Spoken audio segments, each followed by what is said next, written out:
Buenos días, empezamos con las presentaciones del tercer turno de los campus científicos de verano. El primer grupo es el de botánica, la costa y las plantas. Buenos días, somos el proyecto de botánica y es el grupo formado por Antonio Tordesillas, Cecilia Flores, Silvia González, Laura Román, Lucía Mayo, Lucas González y yo, Elena Martín. Nuestro proyecto es la costa y las plantas, la vida en la arena. Nuestro proyecto consta de diferentes partes que poco a poco iremos explicando, pero primero nos tenemos que hacer una pregunta, y es: ¿estarán las plantas adaptadas al medio en el que viven? Esta pregunta nos la hemos hecho durante todo el proyecto y hemos ido a diferentes lugares. Primero fuimos a una duna, después a un bosque y después todo eso que observamos y que vimos lo trasladamos al laboratorio donde lo estuvimos analizando y comparando. Y a continuación vamos a pasar a la duna. Pues el primer día fuimos a una duna, que muchos preguntaréis, ¿qué es una duna? La mayoría de la gente la asocia con el desierto, el calor, arena, pero en verdad en una duna hay mucha más vida de la que os imagináis.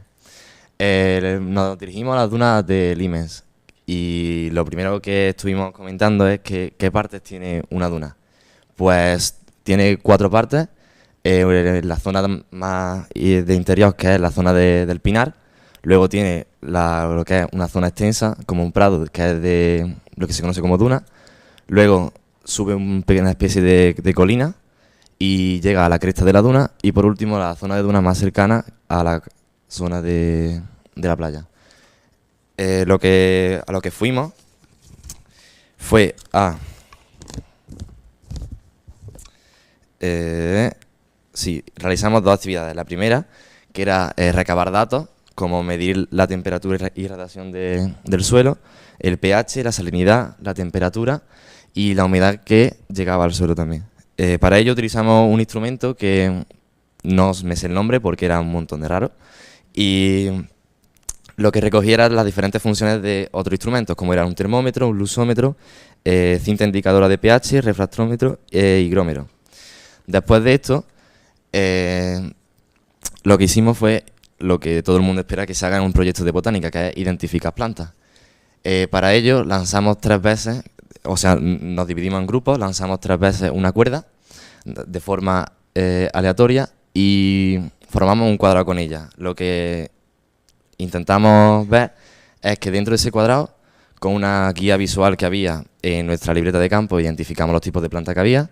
También la densidad dentro de ese cuadrado, que era el número de plantas de cada especie que había en ese espacio, y luego la cobertura, que consistía en el espacio que ocupaba, o sea, el porcentaje de espacio que ocupaba de ese cuadrado cada tipo de planta. Y luego nos dimos cuenta de que este tipo de plantas, para vivir en las condiciones extremas de calor y de poca humedad, pues tienen diferentes adaptaciones para sobrevivir en el medio, como son las hojas carnosas, que sirven para almacenar el agua, pelos en la superficie de la hoja, así como un color blanquecino para reflejar la luz y protegerse de la luz solar. Y por último, también observamos que en la duna había diferentes tipos de especies invasoras que estaban combatiendo con las especies autóctonas, y un comentario que nos hizo nuestra profesora Marga fue que si en una duna, por ejemplo, pasan 3 personas al día durante un periodo continuado, la biodiversidad de la duna puede llegar a perderse, por lo que es un ecosistema muy frágil que debemos conservar. A continuación doy paso a mi compañera Ceci, que va a explicar la salida al bosque. Después de ir a la duna, después de comer, nos fuimos a la Facultad de Biología a observar las distintas características que tiene y las diferencias que hay entre la temperatura, la humedad, los suelos, que hay o sea, las diferencias de eso entre la duna y el bosque. Como podemos todos más o menos imaginar, en un bosque la humedad es bastante mayor que en una duna y la radiación es mucho menor, ya que en un bosque, al ser los árboles más altos, hay gran cobertura y entonces entra menos luz solar y por lo tanto menos radiación. Mucha gente confunde que en los bosques, como siempre hay humedad, quiere decir que siempre hay agua, pero la existencia de humedad no tiene por qué significar la existencia de agua. O sea, en un lugar puede ser húmedo, pero no tiene por qué tener agua. Luego, la humedad está directamente relacionada con la materia orgánica y por este motivo, en los bosques los suelos siempre son muy ricos en materia orgánica y no como, por ejemplo, en las dunas, que los suelos suelen ser muy pobres en materia orgánica. Algunas de las adaptaciones que suelen tener las hojas de los bosques suelen ser no tener pelos, ya que no necesitan protegerse de la radiación solar, y hojas finas porque no necesitan almacenar gran cantidad de agua. Finalmente, el Día del Bosque, Luis y Marga nos dieron una hoja para poder identificar la especie de la que provenía cada hoja. Y para ello, algún voluntario que quiera salir.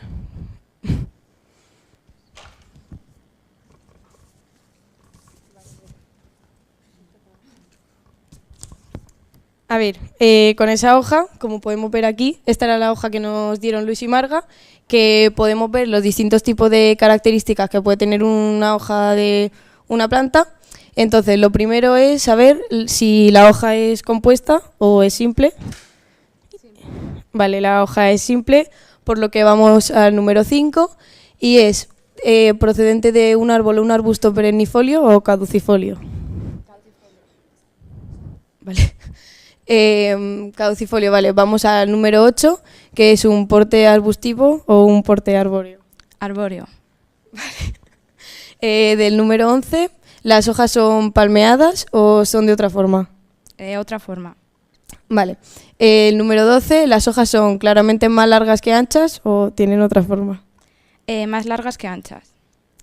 Después de más largas que anchas, vamos al número 13, que las hojas son lobuladas o de otra forma. Lobuladas. Vale. Y finalmente, en el número 14, si las hojas son con pelos en toda la superficie, sería un roble melojo, o si no tienen pelos, sería un roble carballo. ¿Y cómo es? Sin pelos. Vale, pues al no tener pelos es un roble carballo, y así es como nosotros en el bosque pudimos identificar todos los tipos de especies existentes allí. Y ahora voy a dar paso a mi compañera Silvia, que va a explicar cómo al día siguiente en el laboratorio pudimos observar todas las muestras recogidas en el bosque. Pues como ha dicho mi compañera Ceci, después de la salida del bosque fuimos al laboratorio para examinar todas las muestras que Luis y Marga fueron recogiendo durante todo el recorrido. Primero, antes de empezar a analizarlas, pues tuvimos que nos explicaron cómo eran las estructuras y los tipos de familias de plantas existentes, comenzando por las gramíneas, que son plantas silvestres cuyo polen es el causante de todas las alergias, y las leguminosas, que pueden ser árboles, arbustos o hierbas, que son muy fáciles de reconocer porque su fruto tiene forma de legumbre y sus hojas son compuestas. Y sobre todo pues nos centramos en la diferencia de las plantas angiospermas y gimnospermas, que las angiospermas pues tienen flores y presentan frutos con semillas, y las gimnospermas pues solo presentan semillas. Y sobre todo pues lo hicimos con el caso de la margarita, para conocer toda su estructura y para extraerle el polen, para posteriormente observarlo con mayor claridad en un microscopio. Pues todo este proceso lo realizamos pues con una lupa para observar con mayor claridad las plantas, con un microscopio, con unas pinzas y con un tipo de punzón especial. Y para terminar nuestro día en el laboratorio, pues lo que hicimos fue comparar todas las plantas del bosque con las de la duna para observar con mayor calidad cada adaptación que presentaban a su medio. Y pues a continuación, al día siguiente, Laura va a explicar todos los experimentos que hicimos. El segundo día lo pasamos totalmente en el laboratorio, haciendo 2 experimentos para seguir comprobando las características que tienen las plantas y sus hábitats. El primero de ellos consistía en una medición del pH del suelo, para lo que utilizamos las muestras que habíamos tomado el día anterior en la duna. Eran muestras de arena de 3 zonas diferentes. Lo que hicimos con ella fue, primero, colocar en un vaso de precipitados 5 gramos de las muestras de una zona. Después le añadimos 20 mililitros de agua destilada porque para medir el pH necesitamos un medio acuoso, no nos sirve un medio sin agua y sin humedad como era la arena. Después lo colocamos en un aparato llamado el agitador magnético Vortex, que es ese aparato que vemos ahí, que ahora os voy a poner un vídeo de cómo funciona.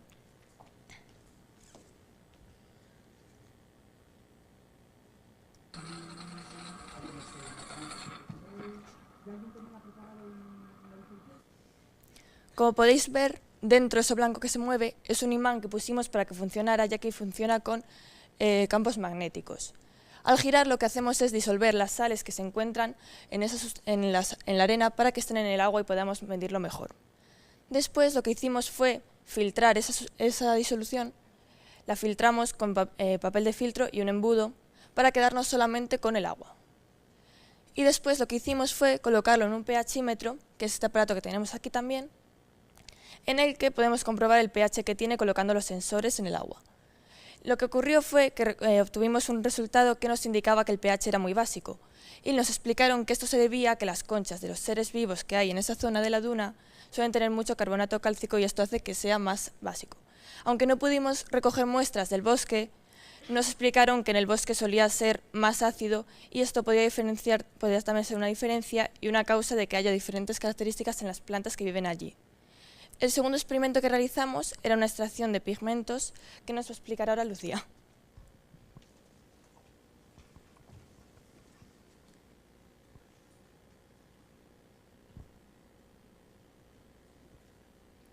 Bueno, pues para la extracción de pigmentos, lo primero que hicimos fue coger 20 miligramos de una hoja de cada muestra, una de duna y de bosque, y machacarlas en un mortero. Para extraer los pigmentos, como es una sustancia polar, pues no podíamos disolverlo en agua, así que hicimos una disolución de acetona al 80% para poder disolver los pigmentos en ellos. Como visteis antes en el vídeo, lo machacamos en el mortero todo y luego lo filtramos. Después de filtrarlo aún podían quedar impurezas, así que usamos una centrifugadora para depositar las impurezas en el fondo y así poder separarlas de la muestra que queríamos. Aquí tenemos las muestras que nos dieron, porque las del medio se ven más verdes porque obtuvimos más pigmentos, había 3 grupos, pero uno de ellos obtuvo más pigmentos porque los pigmentos se degradan muy fácil con la luz o con el calor, y entonces al exponerlo más, pues los otros pigmentos se degradaron y obtuvieron menos y peor cantidad. Luego pusimos todas las muestras en unos tubos de ensayo especiales diseñados para utilizarse en luxómetros, ya que son muy ligeros y tienen las partículas de carbono y silicio alineadas para que pase bien la luz por ellas y no haya interferencias. Luego usamos el luxómetro, que es un aparato que emite ondas de luz y mide las que refleja la muestra. Entonces se puede saber la cantidad que la muestra absorbe. Y así podíamos deducir la cantidad de pigmentos, ya que cuantos más pigmentos tenga una muestra, más cantidad de luz absorbe. Y bueno, esto os lo va a explicar mejor ahora Lucas con los resultados. Antes que nada, me gustaría dar un dato que, como ya comentó Lucía, algunos grupos se nos degradaron las muestras por el calor y la luz, por lo que los datos que se reflejan aquí, los más representativos son los del grupo 3. Primero extraímos los pigmentos de la planta de bosque, que era una menta silvestre. Vemos que el grupo 1 no tiene barra en los carotenoides, porque se equivocaron al hacer la medición en el luxómetro y no valía. Nos explicaron que la clorofila A tiene que ser un tercio de la clorofila B. No, al revés, perdón. La clorofila A tiene que ser el triple de la clorofila B, por lo que los datos del grupo 1 y del grupo 2 no serían representativos. Vemos que los datos de clorofila son muy altos debido a que en el bosque las plantas deben captar la máxima luz posible al competir con árboles más grandes que no dejan pasar la luz. Aquí están los resultados del experimento con el cardo marítimo. También aquí nos ocurre lo mismo al grupo 1 y al grupo 2, y el dato más representativo es el del grupo 3. En diferencia con el anterior, vemos que el número de carotenoides por clorofila es bastante alto, por lo que aquí los carotenoides tienen la función de protección. Al ser la radiación mucho mayor en la costa, no hace falta que los carotenoides capten luz, por lo que su función es protectora.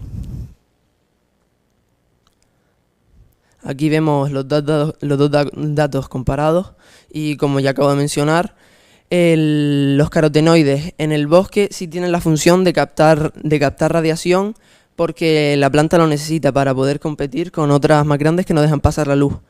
Pero en la duna la radiación es tan grande que no hace falta, porque siempre va a tener la luz solar, por lo que su función es solamente protectora. Ahora Elena va a darle unas conclusiones. Respecto a la pregunta que nos hacíamos al principio de si estarán las plantas adaptadas a su medio, decimos que sí, porque presentan diferentes características dependiendo del ecosistema en el que vivan. Entonces, cuando fuimos a la duna, como dijo antes Antonio, con la mínima acción del hombre se destruía y era negativo para el ecosistema y eso. Y entonces eso también suele pasar en el bosque, pero no tanto, por así decirlo. Entonces, como conclusión, hemos sacado que la acción del hombre perjudicaría a los ecosistemas. Y como ahora mencionará mi compañero en el aprendizaje, hemos trabajado con un grupo que ni siquiera conocíamos y que a simple vista nuestro proyecto no era el que más nos atraía a lo mejor de todos los del campus. El aprendizaje. Nos hemos hecho la pregunta de qué hemos aprendido durante estos días que hemos estado en el laboratorio, en salidas de campo y trabajando con nuestros profesores. En primer lugar, la observación del entorno. Llegamos el primer día a la duna y desde el primer momento los profesores nos plantearon que mirásemos a nuestro alrededor y comparásemos el ecosistema que estábamos viendo con uno que nosotros conociésemos bien. Pues al abrir los ojos vimos que a nuestro alrededor no había plantas a simple vista, pero después, a medida que fue pasando el tiempo y los días, fuimos dándonos cuenta de que por muy pequeñas que sean, las plantas siempre están ahí. Después, en segundo lugar, la utilización de técnicas de laboratorio. Somos alumnos de cuarto de la ESO y muchos de nosotros no habíamos trabajado con máquinas como las que hemos visto en los laboratorios.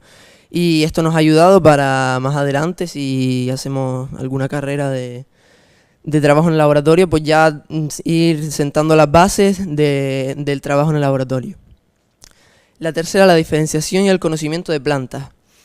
Este proyecto nos ha ayudado mucho a conocer las diferentes plantas, como ya la actividad que hizo Cecilia antes, que con esas simples claves podemos reconocer muchas especies, además del conocimiento de otras plantas, porque aquí hay gente de muchas partes de España y las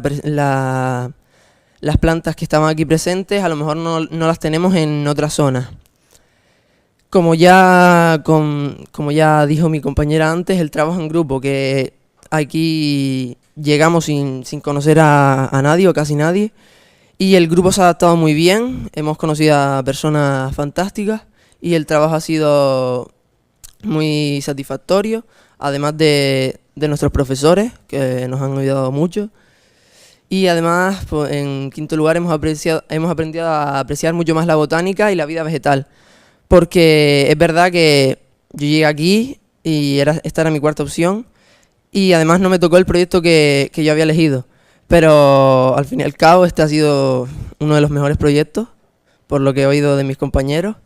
Y ha sido una experiencia espectacular. De campo identificamos los tipos de planta que había. También la densidad dentro de ese cuadrado, que era el número de plantas de cada especie que había en ese espacio.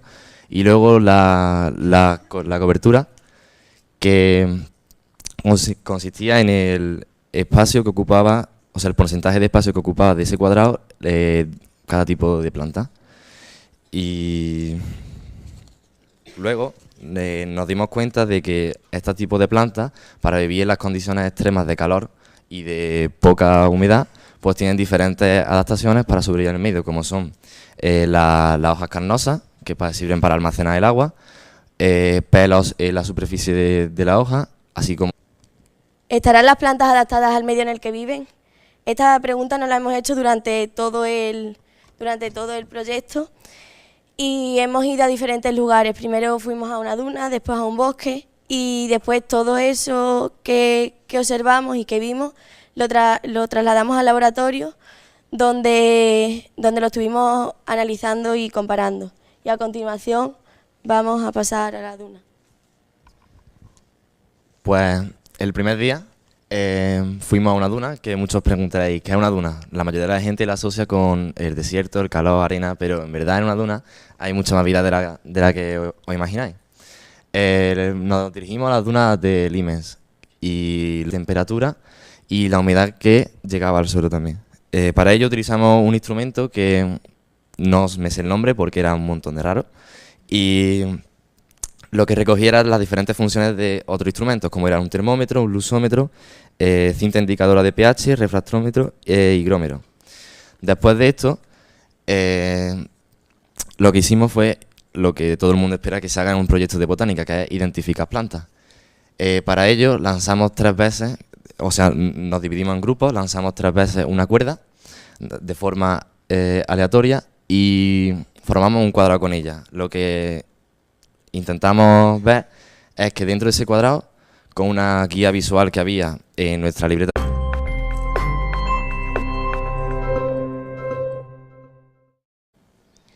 Buenos días, empezamos con las presentaciones del tercer turno de los campus científicos de verano. El primer grupo es el de botánica, la costa y las plantas. Buenos días, somos el proyecto de botánica y es el grupo formado por Antonio Tordesillas, Cecilia Flores, Silvia González, Laura Román, Lucía Mayo, Lucas González y yo, Elena Martín. Nuestro proyecto es la costa y las plantas, la vida en la arena.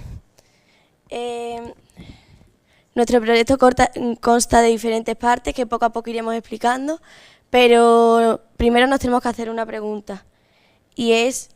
Lo primero que estuvimos comentando es qué partes tiene una duna. Pues tiene 4 partes. La zona más de interior, que es la zona del Pinar. Luego tiene lo que es una zona extensa, como un prado, que es de lo que se conoce como duna. Luego sube una pequeña especie de colina y llega a la cresta de la duna. Y por último, la zona de duna más cercana a la zona de la playa. A lo que fuimos fue a... Sí, realizamos 2 actividades. La primera, que era recabar datos, como medir la temperatura y radiación del suelo, el pH, la salinidad, la